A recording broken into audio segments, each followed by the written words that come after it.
있습니다. 돈, 섹스, 권력. 굉장히 기독교 고전이에요. 우리가 벌써 신학교로 들어갈 때서부터 이 책은 꼭 읽어봐야 된다 하고 추천을 받는 책이 바로 이 리처드 포스터 교수님의 돈, 섹스, 권력이라는 책입니다. 사실 교회 안에서 이렇게 말하기 좀 남사스러운 그런 주제들 아니겠습니까? 돈이나 뭐 성적인 것이나 권력 이런 것들을 추구하는 사람은 뭔가 좀 세속적인 것 같고 속물 같고 천박해 보이는 그러한 주제들입니다. 그런데 리처드 포스터는 이 너무나도 세속적으로 보이는 이러한 것들을 거룩한 땅이라 이렇게 말씀하고 있습니다. 거룩한 것이다. 이 말은 돈이나 섹스나 권력이라는 것이 악하게 사용되는 것이 아니라 원래 하나님께서 이것도 우리에게 주신 그 원래 목적대로 거룩하고 그리고 선하게 사용되어야 된다. 그렇게 할 수 있다라는 것을 이렇게 저서에서 말씀하고 있습니다. 근데 여러분들 현실은 어떻습니까? 굉장히 많은 정치인들이 그리고 종교인들이 바로 이것들 때문에 무너지고 넘어지고 있습니다. 그리고 오늘 본문의 다윗도 바로 그러한 모습을 보이고 있습니다. 사실 세상에서는 이런 것들과 관련된 죄들이 얼마나 많습니까? 그냥 삶을 조금만 좀 한꺼풀 탁 들어보면 이런 것과 관련된 죄들이 너무나도 많아요. 그래서 우리의 삶에 너무나도 익숙한 것들입니다. 정도의 차이만 있을 뿐이지 누구나 이러한 죄들을 다 하나씩 가지고 있습니다. 그래서 웬만해서는 누군가 이런 죄를 지었다 하면 충격도 안 받아요. 충격도 안 받습니다. 그냥 하나의 가십거리고 흥미거리를 정도로 여기고 있습니다. 그런데 오늘 본문의 주인공이 누구입니까? 다윗이에요. 다윗. 하나님께서 하나님의 마음에 합한 자, 내 마음에 합한 자라고 인정하셨던 그 다윗이 오늘 이 주제의 주인공이 되더라는 것입니다. 세상 모든 사람들이 다 돈에 미치고 성에 미치고 권력에 미쳐도 다윗만큼은 그래서는 안 되는 거예요. 왜? 다윗이니까. 그 다윗이 너무나도 어이없게 보세요. 너무나도 어이없게 무너지고 말았습니다. 1절을 봅니다. 그 해가 돌아와 왕들이 출전할 때가 되매 다윗이 요압과 그에게 있는 그의 부하들과 온 이스라엘 군대를 보내니 자, 그 해가 돌아왔다. 이 말은 유대인들의 유대력으로 1월 달을 말하는 거예요. 아비벌이라고 하는 유대인들이 쓰는 그들의 유대력, 종교력이 있는데 그들의 1월달은 지금 우리가 쓰는 태양력으로 3월달, 4월달에 해당을 합니다. 그래서 리빙 바이블 같은 영어 성경에서는 이를 이렇게 해석하고 있습니다. 다음에 봄이 되어 이렇게 해석을 하고 있습니다. 원래 이 지역은 겨울이 우기예요. 우기, 비가 옵니다. 여러분들 비가 올 때는 전쟁을 하기에 좋습니까? 어렵습니까? 어려워요.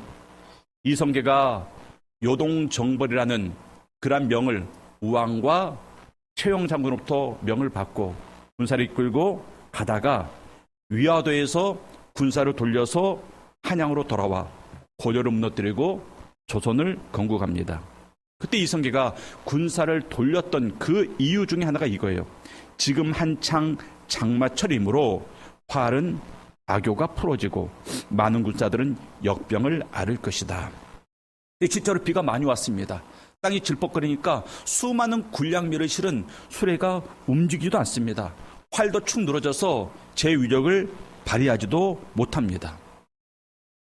그래서 우기가 끝나고 봄이 되었을 때, 건기가 되었을 때 다윗이 암몬과 다시금 전쟁을 하기 위해서 군사를 일으킨 겁니다. 이미 지난번에 암몬과 싸웠잖아요. 암몬이 아람 민족이 세운 여러 작은 나라들과 연합해가지고 이스라엘과 전쟁을 하지 않았습니까? 그때 이스라엘이 이겼습니다. 이스라엘이 거의 승기를 다 잡았음에도 불구하고 이 날씨 문제 때문에 전쟁의 끝을 보지 못했습니다. 그래서 이제 우기가 끝나고 봄이 되었을 때 다시금 군대를 일으키고 암몬으로 쳐들어간 것입니다. 1절 말씀 봤더니 그들이 암몬 자손을 멸하고 랍바를 에워싸고 다윗은 예루살렘에 그대로 있더라. 자, 랍바. 지금 랍바라는 도시가 나오는데 이 랍바는 지금 이 암몬이라는 나라의 수도입니다. 그리고 지금으로 치면 그 요르단이라는 나라가 있지 않습니까? 요르단이라는 나라 그 수도의 암만이 바로 옛날에 라빠입니다. 근데 전쟁이 지금 어디에서 이루어지고 있습니까?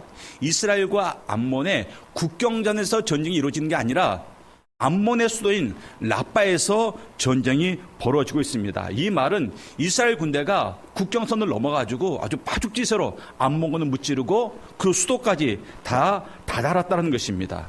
지금 이 라빠성의 함락을 눈앞에 두고 있습니다. 왕이 전쟁터 상황을 수시로 보고를 받아요. 전쟁 상황을 수시로 보고받습니다. 다윗이 보기에 이제 곧 암몬이 점령될 것 같습니다. 전쟁도 승승장구하고 걱정거리가 하나도 없어요. 그래서 다윗이 뭐하고 있었습니까? 늦잠을 잤습니다. 낮잠을 아주 늦게까지 잤습니다. 2절 말씀 보니까 저녁 때의 침상에서 일어났다 그렇게 말하고 있습니다. 이 지역에서 낮잠이라는 것은 한낮의 그 무더운 더위를 피하기 위한 생활 습관 중에 하나입니다. 관습입니다.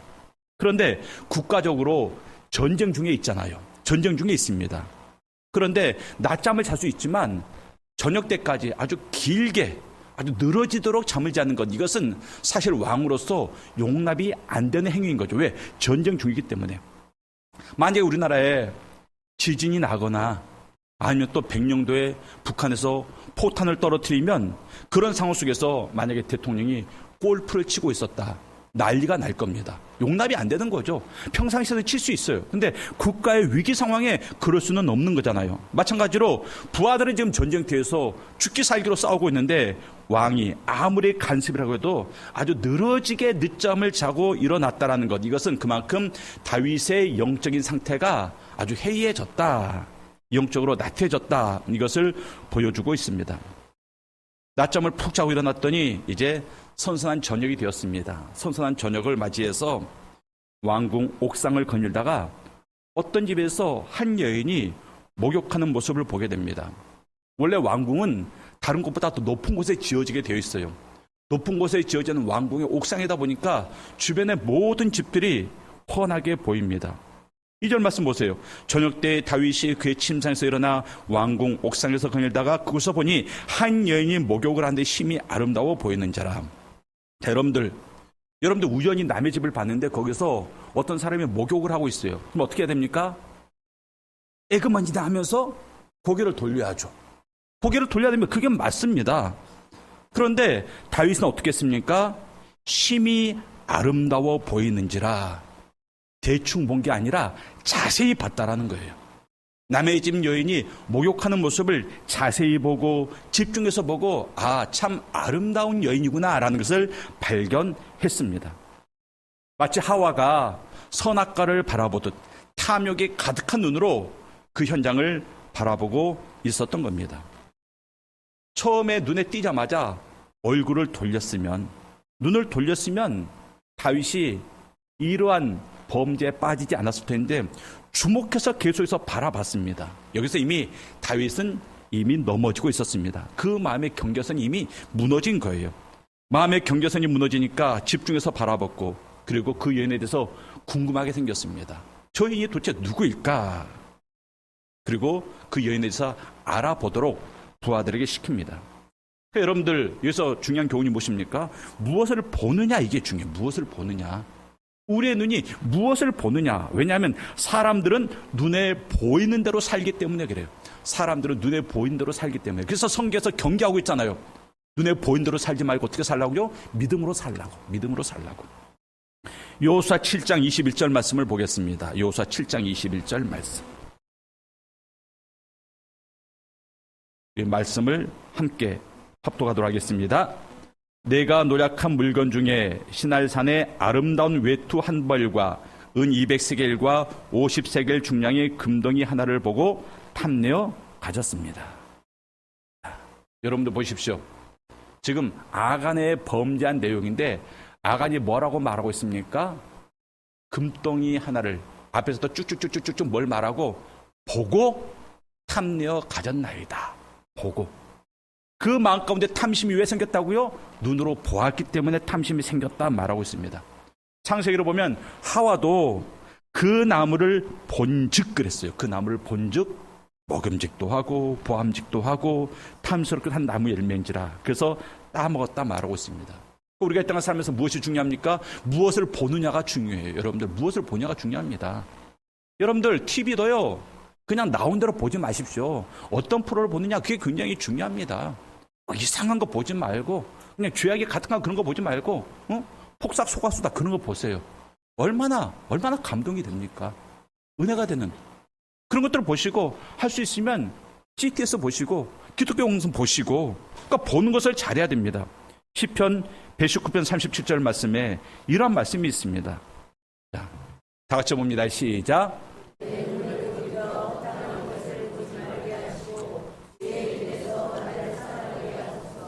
자, 허탄한 것을 보지 말게 하시고 쓸데없는 것, 망할 것, 죄와 관계들을 보지 말게 하시고 그랬습니다. 우리 사는 성도님들, 여러분들 보는 대로 살아서는 안 됩니다. 또 눈에 보이는 대로 살아서도 안 됩니다. 우리는 믿음으로 살아야 되는 겁니다. 그래서 무엇을 보느냐가 중요해요. 뉴스도 무엇을 보느냐가 중요하고요. 유튜브도 여러분들 열심히 보잖아요. 무엇을 보느냐가 중요합니다. 무엇을 보느냐. 근데 다윗은 보는 대로 살았습니다. 그래서 이제 부활을 시켜서 그 여인에 대해서 알아보니까 그 여인이 어떤 여인이었는가. 3절에서 햇사람 우리아의 아내 밧세바가 아니니까. 이때 다윗의 마음에 한번 경고음이 울렸습니다.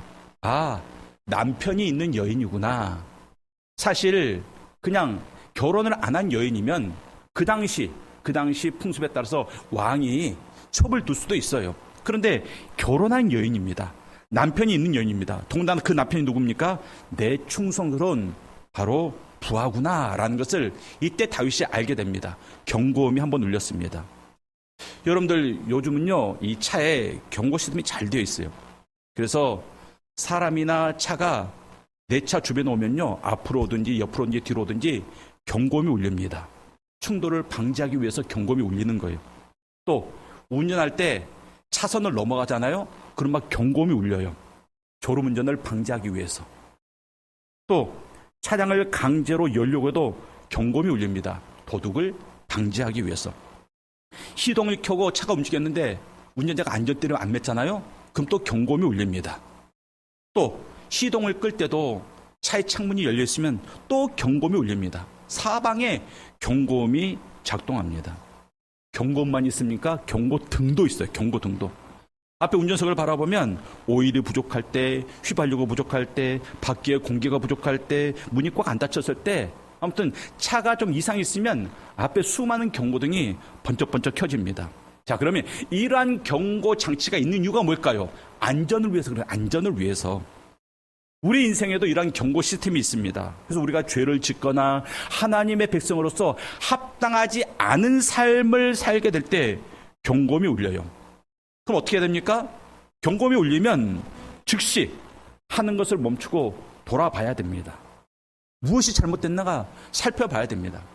지금은 별로 안 하는데 제가 어렸을 때만 해도 한 달에 한 번씩 민방위 훈련이 있었어요. 민방위 훈련이. 그러면 이제 경계공보 올리고 공습경보 올리잖아요. 그럼 어떻게 합니까? 길에 사람이 다녀서는 안 돼요. 막 민방위 대원들이 완장차고서 막 들어가라고 호루라기 불면서 차도 움직이지 않습니다. 차도 다 길가에 서 있습니다. 경보음이 울리면 그 경보음에 맞는 그런 생활 태도가 있다라는 거예요. 그런데 지금 다윗에게 경고음이 첫 번째로 울렸습니다. 햇사람 우리아의 아내구나. 우리아가 누굽니까? 다윗의 37인의 용사들 중 하나예요. 이 말은 다윗의 수많은 부하들 중에 하나가 아니라 다윗이 특별히 총애하는 그런 부하가 우리아였던 것입니다. 내 충성스러운 부하의 아내였음을 알았으면 다윗의 그 정욕의 마음을 어떻게 해야 됩니까? 접어야죠. 접어야 됩니다. 아무리 왕이라도 어떻게 하고 싶은 대로 다 살 수 있습니까? 그렇게 할 수 있는 권력이 있어도 해서는 안 되는 겁니다. 우리 중에 하고 싶다고 다 하고 있는 사람 아무도 없어요. 왜? 우리에게는 도덕이 있고 윤리가 있고 양심이 있고 더군다나 다윗에게는 율법도 있었잖아요. 그런데 이처럼 다윗의 도덕과 윤리와 양심과 율법을 무엇이 이깁니까? 다윗의 정욕이 그것들을 이기고 있어요. 죄의 정욕이 그 모든 것들을 지금 이기고 있습니다. 도덕도 이기고 윤리도 이기고 양심도 이기고 그만큼 죄의 권세가 강력한 거예요. 그래서 우리는 악과는 싸울 생각을 하지 말아야 됩니다. 어떻게 됩니까? 그냥 무시하고 버려야 돼요. 데살로니가전서 5장 22절 말씀에 이러한 모습이 있습니다. 이러한 내용이 있습니다. 악은 어떤 모양이라도 버리라. 어떤 모양이라도 버리라. 악은 버려야 됩니다. 버릴 수 없을 때, 무시할 수 없을 때 그때 맞서 싸우는 거예요. 그때 맞서 싸우는 겁니다. 다윗은 뭐하고 있습니까? 싸워보지도 않고 지금 지고 말았습니다. 그런 다윗에게 두 번째 경고음이 울리죠. 4절 말씀 봅니다.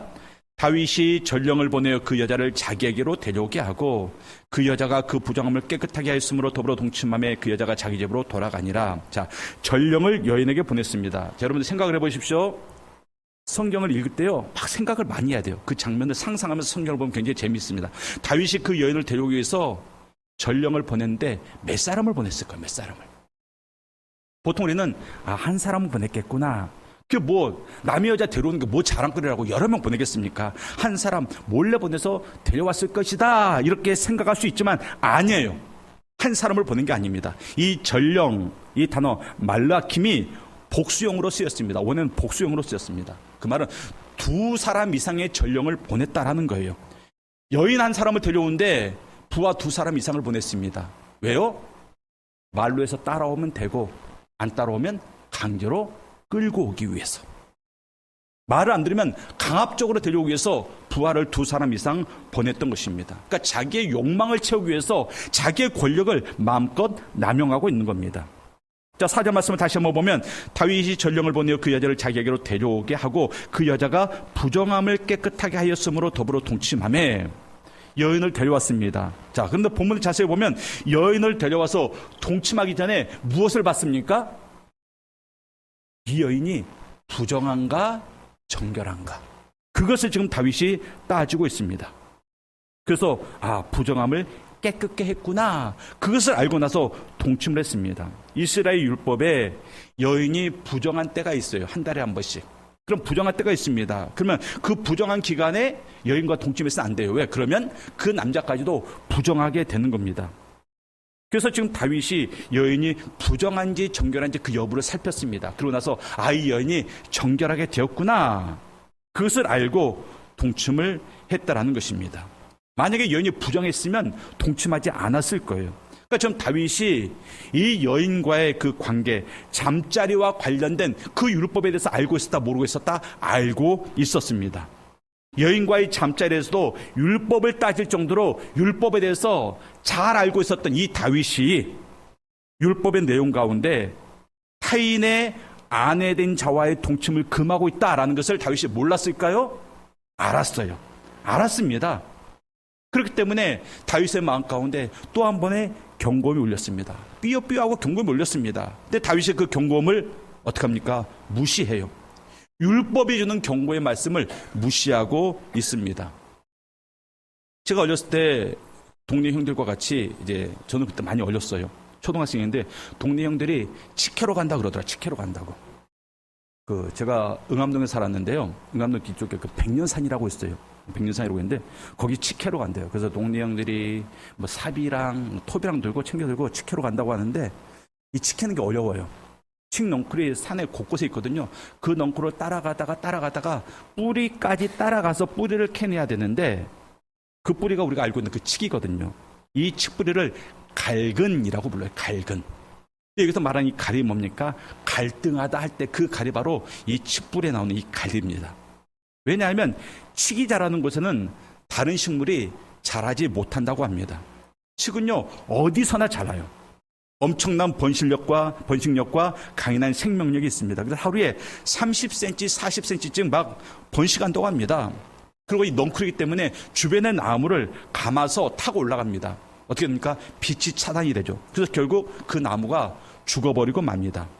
또 이 칡뿌리는 굵고 깊어서 토양 속 아주 깊숙이 뿌리를 내립니다. 그래서 쉽게 제거가 안 돼요. 여러분들, 칡 넝쿨은요 굉장히 가늘거든요. 근데 칡뿌리는 뭐 이만큼 두껍습니다. 그렇기 때문에 쉽게 죽지도 않아요. 그리고 이처럼 칡은 주변의 식물을 말라 죽게 하고 산림을 황폐시키기 때문에 우리나라에서는요 칡을 유해식물로 그렇게 규정을 하고 있습니다. 유해식물이에요. 근데 이것이 죄의 습성과 똑같습니다. 죽여도 죽지 않아요. 어느 순간 막 되살아납니다. 그리고 한번 허용하면요, 급속도로 전파됩니다. 퍼집니다. 보세요. 다윗이 한번 그 마음을 정욕에 그냥 맡겨버렸습니다. 이제는 경고음이 들리고 경고음이 켜졌음에도 불구하고 다윗의 양심이 반응을 안 해요. 계속해서 경고의 말씀이 들리는데 그냥 거기에 반응을 안 합니다. 왜 그렇습니까? 죄에 잡아먹혔기 때문에 그래요. 죄가 그의 양심과 그의 인격과 그의 신앙까지도 막아버린 것입니다. 그래서 지금 죄가 죄라는 걸 알면서도 거리낌 없이 다윗이 그 죄를 행하고 있는 겁니다. 그런 다윗에게 세 번째 경고음이 들립니다. 사무엘하 11장 11절 말씀. 사무엘하 11장 11절 말씀을 보겠습니다. 사무엘하, 자, 우리 한 목소리로 같이 읽겠습니다. 시작. 우리야가 다윗에게 아뢰되 언약궤와 이스라엘과 유다가 야영 중에 있고 내 주 요압과 내 왕의 부하들이 바깥들에 진치고 있거늘 내가 어찌 내 집으로 가서 먹고 마시고 내 처와 같이 자리이까 내가 이 일을 행하지 아니하리다. 왕의 혼에 살아계심을 두고 맹세하나이다 하니라. 바세바가 아이를 가졌습니다. 큰일 났습니다. 점점 배가 불러오는데, 그래서 다윗이 꾀를 냅니다. 어떻게 해야 되겠다? 그래, 지금 전역에 있는 남편을 불러들이자. 휴가를 줘가지고 집에서 아내와 동침하게 하자. 그리고 그러면 그 아이가 다윗의 아이가 아니라 남편의 아이로 그렇게 받아들일 것 아니냐. 그래서 우리아를 불러와요. 그리고 고생했다 치하하고 선물도 주고 집으로 보냅니다. 그런데 우리아가 뭐 했다고요? 집으로 가지 않아요. 집으로 가지 않고 군사들과 함께 밖에서 잠을 잡니다. 그래서 다윗이 물어보는 거예요. 왜 집에 가지 않았느냐? 그때 우리아가 이렇게 대답하는 겁니다.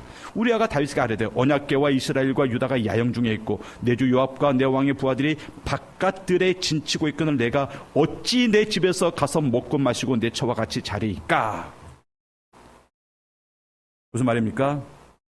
지금 하나님도 우리를 위해서 싸우고 있고 군사들도 우리를 위해서 싸우고 있는데 내가 어떻게 편하게 집에 가서 아내와 동침할 수 있겠습니까? 이런 고백을 하고 있는 거예요. 이때 다윗의 마음 가운데 또 한 번의 경고음이 들렸습니다. 아, 맞아. 하나님과 온 이스라엘이 지금 암몬과 전쟁을 하고 있는데 나는 도대체 무엇을 하고 있는가? 이것을 깨닫고 돌이켜야 됩니다. 그런데 이 다윗이 우리아의 이런 충성된 대답에 감동을 받은 것이 아니라 실망하게 됩니다. 어떡합니까? 우리아를 전쟁터로 돌려보내면서 가장 전투가 극렬한 곳에 맨 앞에 세워서 그 우리아를 죽게 조치를 취합니다. 자, 여러분들 지금까지 진행 상황을 보세요. 다윗의 마음에 정욕이 들어왔을 때 한번 경고음이 들려왔습니다. 내 부하의 아내구나. 근데 그것을 무시하고 데려왔죠. 두 번째 경고음이 들렸습니다. 여인의 부정함을 따질 때, 율법을 따질 때 그 마음에 율법의 경고가 있었습니다. 그런데 무시하고 동침하게 됩니다. 또 세 번째 경고음이 들리죠. 우리아의 음성을 통해서 내가 지금 내 위치와 역할이 무엇인가를 알았지만 무시합니다. 그리고 우리아를 죽여버리고 말았습니다. 그러면 막장 인생인 거예요. 이런 사람은 끝장을 내야 됩니다. 이런 악한 왕은 하나님께서 도저히 용납하지 않을 것 같습니다. 포기해야 됩니다. 근데 중요한 것은 하나님이 다윗을 포기하지 않아요. 포기하지 않습니다. 그리고 또 한 번 경고의 말씀을 주십니다. 사무엘하 12장 9절과 13절 말씀. 사무엘하 12장 9절과 13절 말씀. 제가 9절을 보고 여러분들이 13절을 읽겠습니다. 그러한데 어찌하여 내가 여호와의 말씀을 업심여기고 나 보기에 악을 행하였느냐? 내가 칼로 햇사람 우리아를 치되 암몬 자손의 칼로 죽이고 그의 아내를 빼앗아 내 아내로 삼았도다.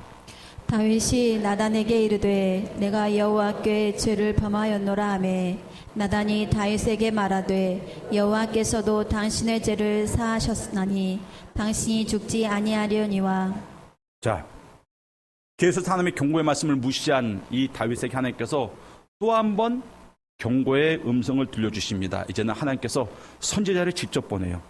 그리고 선지자가 그 다윗의 죄를 지적하고 책망했을 때 다윗이 어떡합니까? 비로소 자기의 죄를 고백하고 회개한데 정말 철저하게 회개를 합니다. 그러고 나서 지은 시편이 바로 시편 51편이에요. 여러분들 시편 51편을 집에 가서 꼭 한번 읽어보시기를 바랍니다. 자, 그러면 우리가 지금 이 내용을 통해서 깨달아야 할 교훈이 무엇일까요? 내 삶 가운데 경고음이 들리면 빨리 회개하자, 이것입니까? 아니에요. 그것이 아닙니다. 여기서 정말 중요한 교훈은 이것이에요. 하나님은 절대 다윗을 포기하지 않았다라는 겁니다. 다윗이 돌이킬 때까지 계속해서 경고의 말씀을 들려주시더라는 것입니다. 그래서 결국 다윗을 변화시키십니다. 하나님 그 다윗이 절대 죄 가운데 망하도록 내버려두지 않았음을 우리가 알 수 있습니다. 마찬가지로 하나님은 우리에게도 끊임없이 경고음을 보내십니다. 말씀을 통해서, 때로는 사람을 통해서, 어떤 현상을 통해서 우리에게 또 우리의 양심을 통해서 경고음을 들려주십니다. 그 경고음이 들릴 때 우리가 어떻게 해야 되는가? 아, 하나님께서 나를 포기하지 않았구나. 나를 내버려두지 않고 하나님께서 내가 지금도 돌이키고 내가 바르게 살기를, 더 좋은 삶을 살기를 하나님께서는 원하고 있구나. 지금도 하나님께서 나를 붙들어 가고 있구나. 이렇게 우리가 깨달아야 하는 것입니다. 세상 모든 사람들이 다 나를 포기하고 가족들조차 나를 포기할지라도 하나님께서는 절대 나를 포기하지 않는구나 라는 이 사실을 우리가 이 본문의 말씀을 통해서 깨닫게 되는 것입니다. 우리 사랑하는 성도님들, 하나님이 여러분들을 포기하지 않습니다. 그 사랑을 깨닫고 그 사랑에 여러분의 인생을 맡기시기 바랍니다. 기도하겠습니다. 하나님 아버지, 은혜를 감사합니다. 하나님 아버지, 다윗이 범죄하고 여러 가지의 경고음이